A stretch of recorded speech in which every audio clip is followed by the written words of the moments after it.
Hey guys, so it's cold, we're in South Wales, the weather is less than ideal. Let's go and get an update on the Skyline.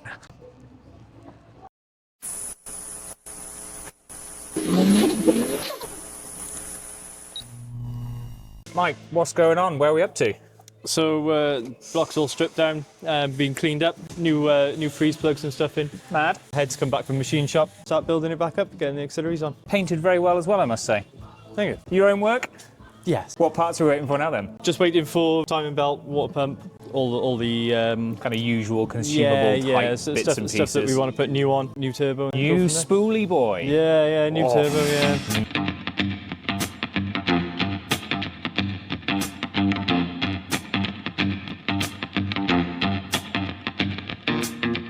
Well, you got it nice and toasty over here. What's going on now then? Just putting the timing belt on. In terms of getting them timed up, what's the kind of procedure there? Timing lights some more when you come to, just to correct you here, timing up the ignition timing and stuff. Okay. Not so much the actual valve timing and stuff. So on this engine you've got timing marks on the actual cam pulley itself, which line up with the casing. Same on this side, and you've got one on the crank that lines up with the oil pump housing there. If you haven't got the marks on there to help you out, you've even got marks on the timing belt. The more you know.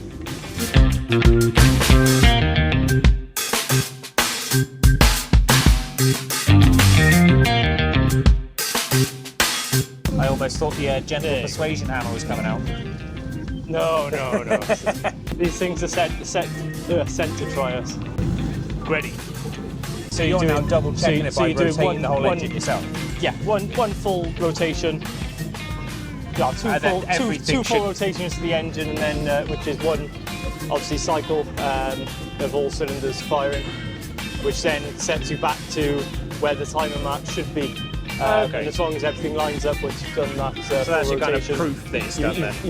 you know you're pretty bang on there. Yeah. Hi, Luke. So Dan, what do you think of that happening? Like your style.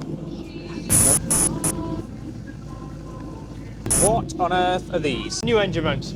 Well, the one actually came apart as we took it off the car. New engine mounts, Vibrotechnic ones, uprated. It's not necessarily about handling the power. Yeah, just a constant day in, day out. These cars, as quick as they are and as well designed as they are, they're not designed to do what we do. Even the biggest built GTRs, they'll do 2 runs up the drag strip and that'll be that for the day, and they get looked at again. Yeah. Whereas we're doing kind of 9-hour days of pretty constant high revs. Yeah, it's all about whilst we're trying to, make the car.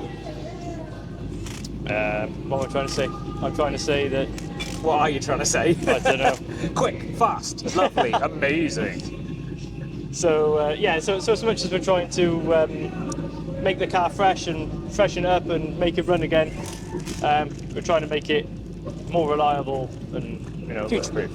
Yeah, it's always good putting shiny bits on. Goes on. This might sound like a really stupid question. Obviously, the mount itself, it's pretty obvious. It looks like a bracket. Yeah. These are kind of like bushings, or what's the purpose of these bits? There's bushings inside. The base and the top aren't physically attached, so they're not a solid mount bush, because otherwise you'd have quite an extreme vibration through the car. Yeah, literally. How much bigger or different are they from like the standard bushings, or just standard bushings not like anything like that? I've got a standard bush here. So that's your standard bush. As you can see, there's quite a big. Oh, like a similar-ish design. Yeah, similar design. I'm going to pretend I know something here. Yeah. That is where the oil filter housing goes. Am I right? It might be because I said that before we started. Well, don't spoil it for me. Yes, you are right there, Dan. Well done. I sometimes have to seem like I know what I'm doing. With paper gaskets, it's a personal thing. Some people would swear by, oh no, you just use the gasket and that's it. A bit like people who use copper slip with brakes. I'm not. Some people swear by copper slip. It's a similar sort of thing with this. Literally, it's just a thin smear on the gasket itself. It just gives me that peace of mind that it's not coming off. That it's not going to leak. But it's especially literally this lovely painted engine block as well.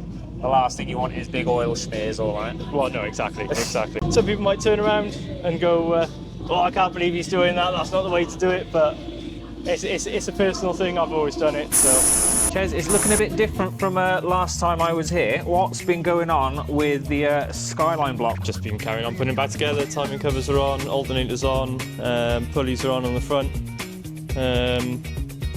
Yeah, just slowly still putting things back on, ready to go back in the car. Now these coil packs there, they don't look standard. I think I remember you mentioning they're from, is it an Audi R8 or? Yes, yeah, R8 coil packs. It's quite a common upgrade on these because the old coil packs are just they're just so faulty. These coil packs are a lot cheaper, a lot easier to get hold of, especially for out on events. If one of these goes down, we can pop to our local factors, pick up one of these. A local motor factor for an Audi R8 coil pack. Yeah. It's a complex looking inlet, isn't it? It's got water lines in it. The water flows through because we've got the top hose coming out of the top of the inlet manifold here, so the water has to flow through the inlet manifold to come out of the top hose into the radiator. Why do they flow it through the inlet as well as the engine block then? Down to intake temps, but sometimes it's just literally there's no space left on the block, so the only way they can come out is through the inlet manifold and out. So sometimes it's just a case of not enough space. No, exactly, yeah. I do love the music taste whenever I come in here, flitting back and forth. You never know what it's going to be. Neither do I. Check engine light comes on. Yeah. Check engine. Yep, the engine's still there. It is still present. getting. Just checking the tracking on the new exhaust manifold, and it's saying it should be here today. So I might try and get that on before the engine goes in. So I get the inlet manifold on, get some of the wiring sorted because the wiring's not in the best condition. On the floor there, you can see it needs. Oh yes, spaghetti. Yeah, it needs tidying up. Some of the wires need some love and attention, so yeah, I spent most of the day the other day going through and finding out what wire does what, essentially. Because one by one. Well, because the wiring diagrams online don't tell you what colour. It tells you which wire goes to which pin of the ECU, but it doesn't tell you what colour the wire it might is. be. So I've literally The wire had to on go your through. left. Who's left? So I literally had to go through each wire on the ECU plug to identify what colour it is. That's Fun. what I got here. So it's literally each pin number and then the colour of wire that. Oh my god. So. Which then So you've had to make a wiring diagram yourself, essentially. yeah, essentially. So each wire on the ECU goes to a separate sensor, or you might get wires that are shared, like earths or powers or whatever.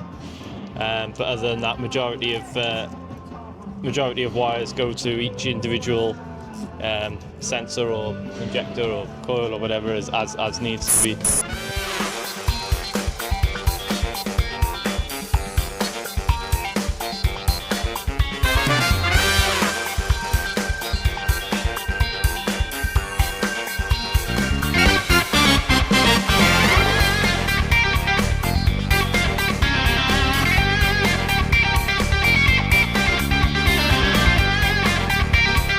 Every day's a school day. Yeah. Yeah, if somebody thinks they know it all, they're lying. Where'd you get your new hat from, Dan? Got to represent. Available in Blendini or Car Chase Heroes. So I just gave it a lick of paint. Oh, But I don't want the paint on the ceiling faces. So I want a nice clean face for it to seal on. Then we just put a RTV on here. So inlet's on, throttle body adapter and throttle body going on. What's the plan after that? Whatever you can think of. I'll cross that bridge when I come to it. Gasket. What?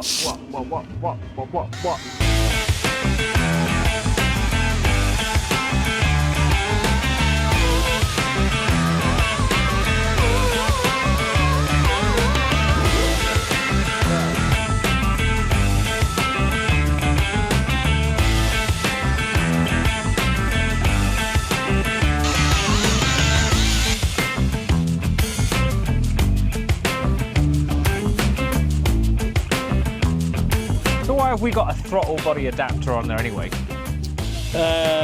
Was it an original throttle body aftermarket inlet, hence that? Yes. Yeah. And obviously, if you're running big power, you'd put a really big throttle body on it. But because we're running standard power, don't need any more we don't need the extra throttle body. Show 'em, Tez. Yeah. Yeah. Full of spare fasteners, washers, nuts, bolts. You're not a real mechanic unless you have that. No, literally. Mike, there's a snail. Does that mean it's finished? Not finished, but yeah, it's pretty much there, ready to go in.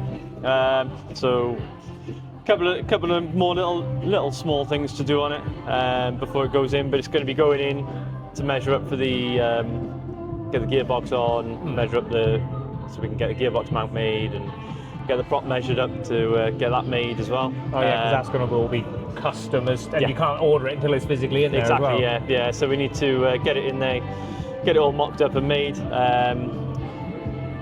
Finish getting the wiring in the car properly, put the engine in so we can make sure that all the wires need to go to where they go to. Still barely we start. halfway then. Well, not even a quarter yet. There's still so much to do. So yeah, it is looking, well, like I said, it's looking more and more like an engine, you know, yes. with all the bits and pieces. Yeah. I've always been curious. You've got every pipe coming off every cylinder there, obviously feeding the turbo, and then your remaining exhaust gases come off the back there. What is this erroneous random pipe that's left underneath there? What is that? So when they go big power and they can put big turbos on, they use external wastegates. Okay. So that manifold's just basically set up so you can run an external wastegate if you want to. Oh, right. And wastegate, for those that don't know, it relieves the. So you got your wastegate there, which relieves your turbo pressure.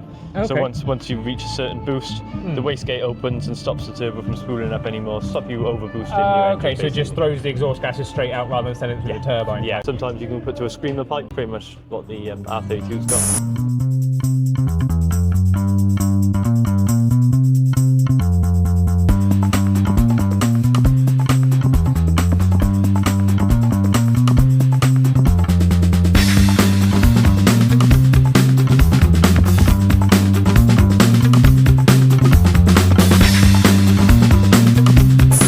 Plenty more shiny parts to go on there. And yeah, plenty of shiny bits and new bits to go on, just to try and make it more reliable. And once it's done once, we shouldn't have to touch it again then for quite a long time. So engine is built. She's had a full refresh. Getting her in the car then, is it? Yeah. Get her in the car, and then as I said, we can measure up get the gearbox on. Measure all that up, get the mount gun done, get the prop done, and then she'll probably come back out to do the finishing touches on it and stuff. in, out, constantly. Yeah. So, but yeah, it's getting there. There's progress. So nice one. Next episode, engine in the car.